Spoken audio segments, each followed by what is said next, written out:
ஆண்டவராகிய இயேசு கிறிஸ்துவின் ஈடு இணையற்ற வல்லமையுள்ள நாமத்தினாலே காலை வேளையில் அனைவரையும் அன்போடு வாழ்த்துகிறேன்.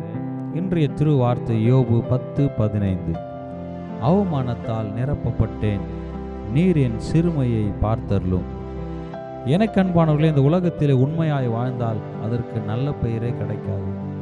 அவமானத்தின் மேல் அவமானம், 1000 பொய்யான காரியங்களை சொல்லி அசிங்கப்படுத்துவார்கள்.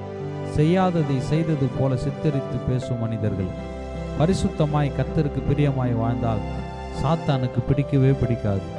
ஏனென்றால் அவன் பொய்யனும் பொய்க்கு பிதாவுமாக இருக்கிறான். என் அன்பு சகோதர சகோதரியே, உலகம் உன்னை வெறுத்திடலாம், உற்றார் உறவுகள் நண்பர்கள் உன்னை பழிக்கலாம், உனக்கு அவப்பெயர் உண்டாக்கி நற்பெயரை கெடுக்கலாம்.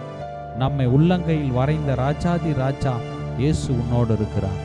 உன் வெட்கத்திற்கு பதிலாக, அவமானத்திற்கு பதிலாக, சிறுமைக்கு பதிலாக இரட்டதனையான பலன் தந்து மலையின் மேல் இருக்கும் பட்டணமாய் மாற்றுவார். மலையின் மேல் இருக்கும் பட்டணம் மறைந்திருக்க மாட்டாது.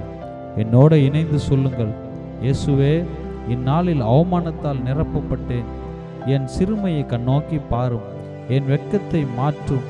என்னை காண்கின்ற தெய்வம் எங்கள் சிறுமையை மாற்றி எங்கள் தலையை உயர்த்தும், மேன்மைப்படுத்தும், ஆசீர்வதியும், இரட்டிப்பான நன்மையால் நிரப்பும் என்று இயேசுவை பார்த்து அறிக்கை பண்ணின அனைவருக்கும் உமது ஆசீரை பொழிந்தருளும்.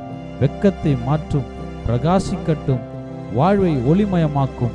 ஆம் ஆண்டவரே, நீர் இப்படியாய் செய்ய போறீரே, உமக்கு நன்றி, ஸ்தோத்திரம். ஆமென்.